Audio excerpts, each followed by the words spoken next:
here at the put-in for Casselman. A little bit steep. There's something going on down there. This is the parking area. Put in. It's going to be down here under the bridge. Okay.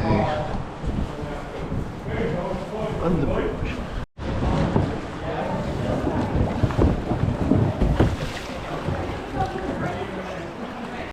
Okay, first time.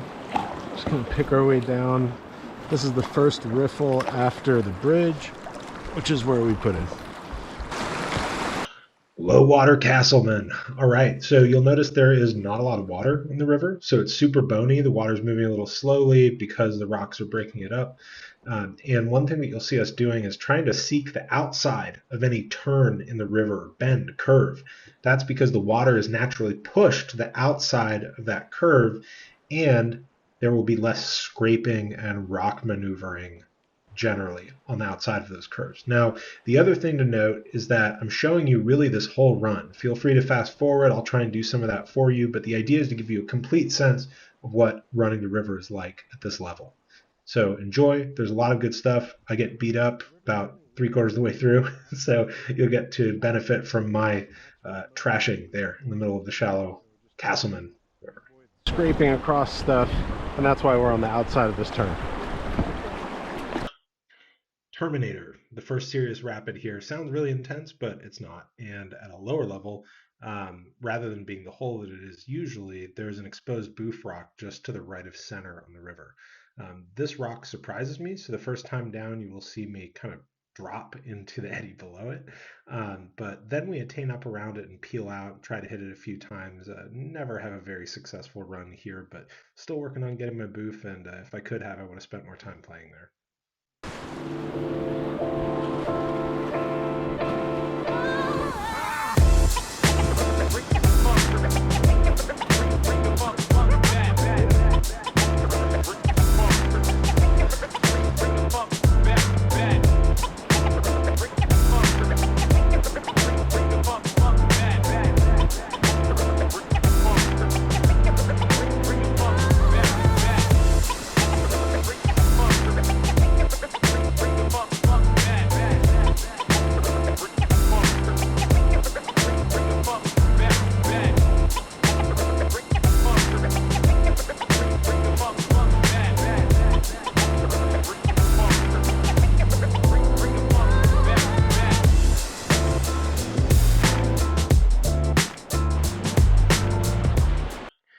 That is a great example of a green tongue or a downstream V. Seek these to safely navigate between features.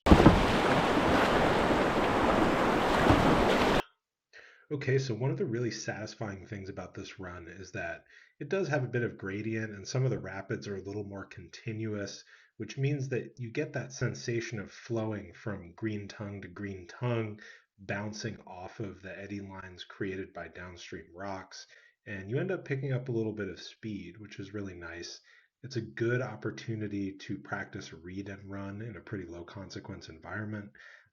I will get tripped up on that a little bit later in the video so you can enjoy, but for the most part, this was a really satisfying and kind of flowy class 2, which I really enjoyed and was a little different from my home river, the Potomac, because there are some pretty short rapids there, but this is a few miles of stuff that really just looks like this. So I fast forward through a lot of the flat water paddling or skip it altogether, but the objective here is to give you a real sensation of like the majority of this run, so you can know what to expect if you're going out for the first time around this level.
a popular surfing spot with really big eddy service on River Left and River Right.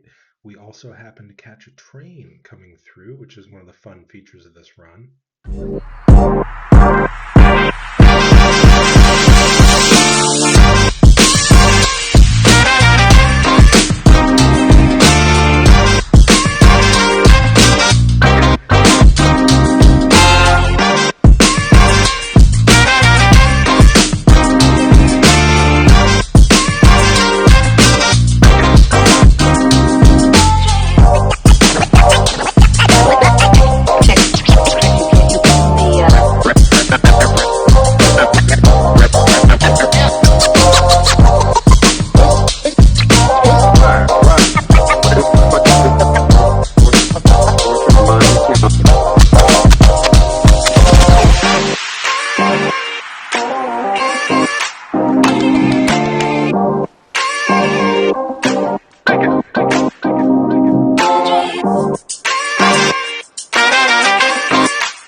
Now, the river is so low that some of the more experienced boaters, the instructors with us, actually aren't sure what's up ahead. So we're waiting in this eddy while they do a little boat scout, find the line, and we're going to ferry over to River Left to run that section in small groups so that they can control for our safety.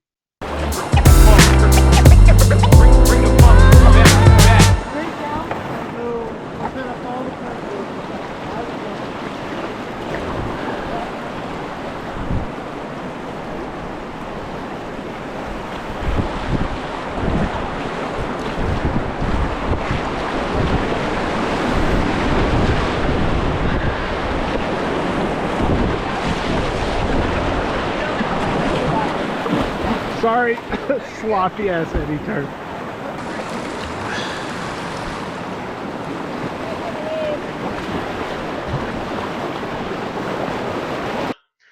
You may notice me seeking out weird little notches and rocks to hit, sometimes on purpose, on this run. Basically, I'm just playing around, but note that if you see branches, strainers, narrow notches between rocks, in more consequential rapids, and probably in this one, it's a good thing to avoid. If you're not sure what's behind it, you are risking your health potentially. And so don't necessarily do as I do here. Play within your comfort and within the safety of the rapid. Make sure to seek beta from other paddlers, all that good stuff. So don't always let your intrusive thoughts win.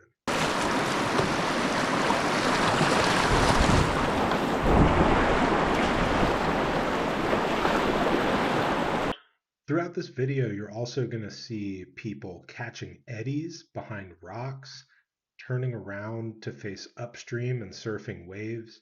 These are actually core river running skills because you need to be able to read and run, know what's ahead of you, and if you don't, then you don't know where you are on the river and you could be going to a place that is going to injure you. So catching an eddy behind a rock or on one side of the river or the other, turning around and surfing a wave, these are ways that you can pause, look at what other boaters are doing, enjoy the scenery, take a breather if you need one, look for your next move, or communicate something important to people who are upstream of you and heading down. So if you're a newer boater, just keep an eye out for that and practice those skills. We're not catching eddies to torture you. We're catching eddies to build that skill set so that you can navigate harder rapids.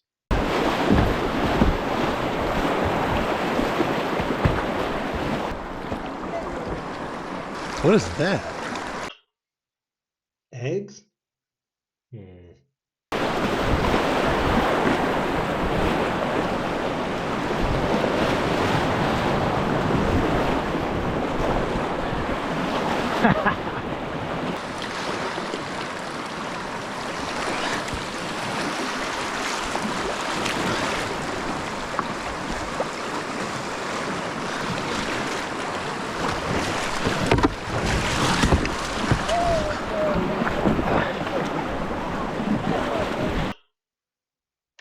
fight your intrusive thoughts. Fight them. I just didn't have speed, and I was like, well, I think I can fit through there. I'm finding these on the dang river, on rocks, all over. What's the deal? Further trying to unravel this river egg mystery.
Well, you'll see me hit a bunch of rocks with my boat here. I have a slicier boat than this Dagger Code.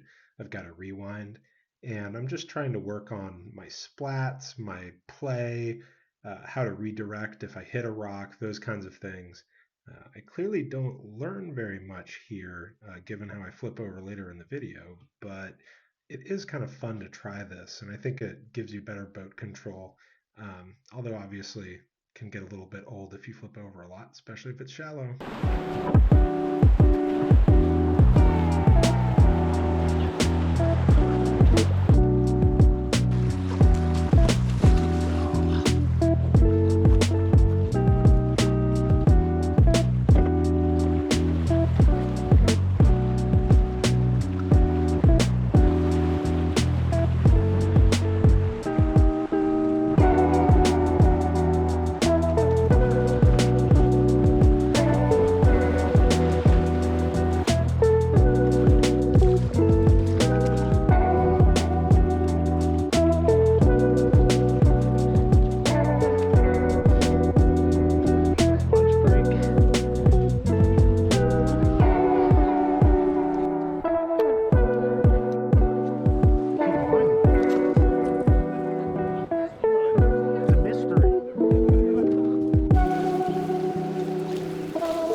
weird thing that I'm starting to really love is how a lot of these northeastern rivers have railroads by them that have a lot of history.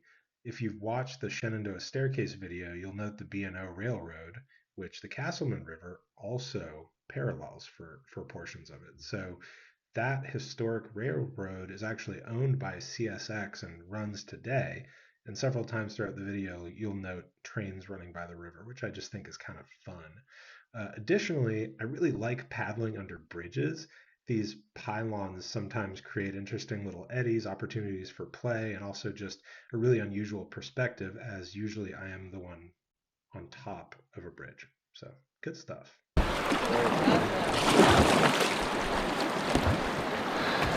we're gonna stop and play here for a little bit.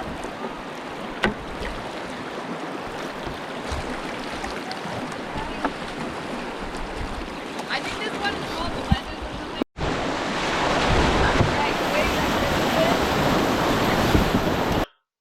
Oh, a little spicy. Always keep an eye out upstream and downstream. In this case, I was surfing. Bill peeled out. We didn't see one another. We reacted at the last moment, so it was no big deal, but just keep an eye out for one another. If you're paddling in really big groups, this kind of stuff is bound to happen, but it's also really good sort of exercise training for moments on the river that you will have to react to, as things can be kind of unpredictable out there.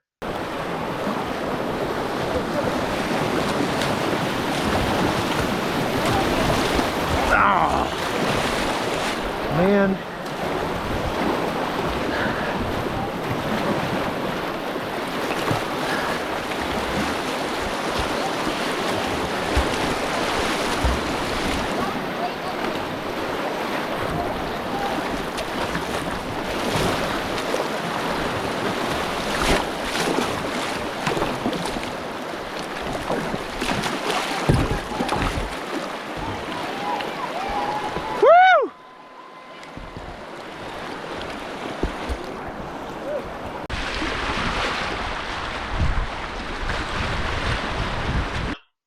Well, clearly all those bad rock splats did not prepare me for this unexpected encounter with a rock. Basically, what happened was I got behind on my read and run, and that means that I was scanning just in front of my boat rather than well ahead of it because I got distracted by something. I hit the rock going full speed. It put me on my edge, and you can see that my boat is angled across the river, and my upstream edge is exposed, and so the water piles up and flips me. Now it's really shallow, so you can see me instinctually set up for a roll, but it's so shallow there's no room for my body between the top of my boat and the bottom of the river, so I'm just dragging my hands across the rocks. Not great. If you're going to flip over in shallow water like this, you can set up for a roll. Everything was fine. You might get bumped. But really, I think I could have easily just braced back up, either with a proper brace or by levering off the ground, because I was literally in like less than 2 feet of water at that place. So no big deal. Hands got a little tore up, a little boo-boo here and there, but seriously, no problem. And I was kind of scared of flipping in shallow water exactly like this, and now I am much less scared of it in the future, not only because I feel more prepared to survive it with a good brace, but also because, worst comes to worst, you take a few bumps, that's that.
Okay.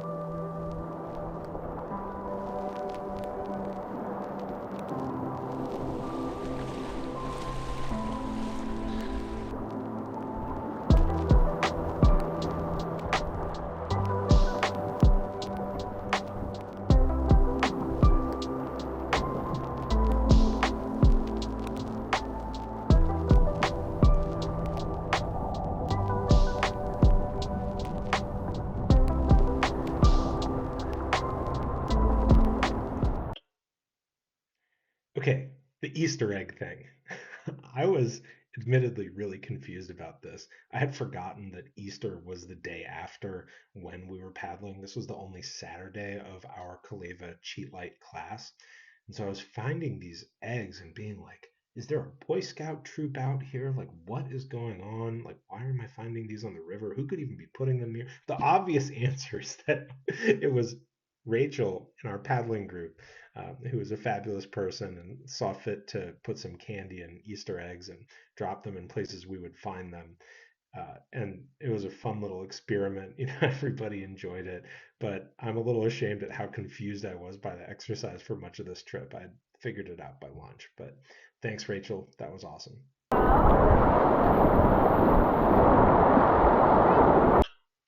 So a few things about the Casselman. The first is that the rapids on this river are more continuous than what we have on the Potomac in DC. And for that reason, it's a great place to practice read and run, which is a critical skill in terms of your downriver kayaking.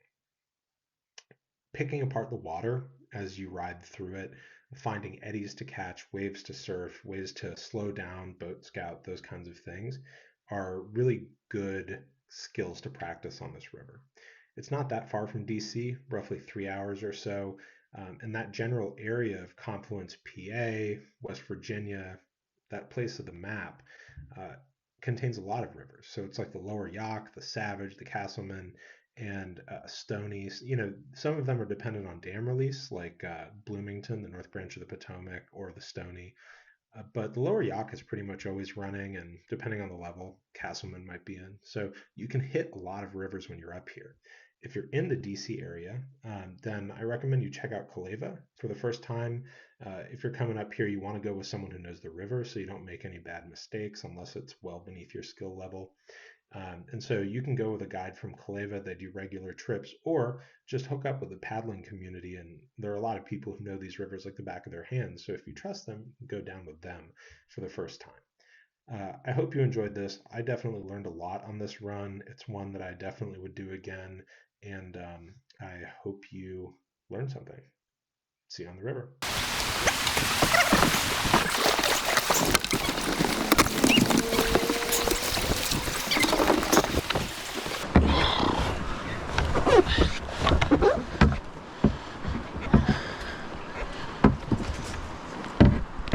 Okay, this is the takeout. There's a bridge. Oh, my phone's dead. Fort Hill River Access, Casselman River Watershed Association.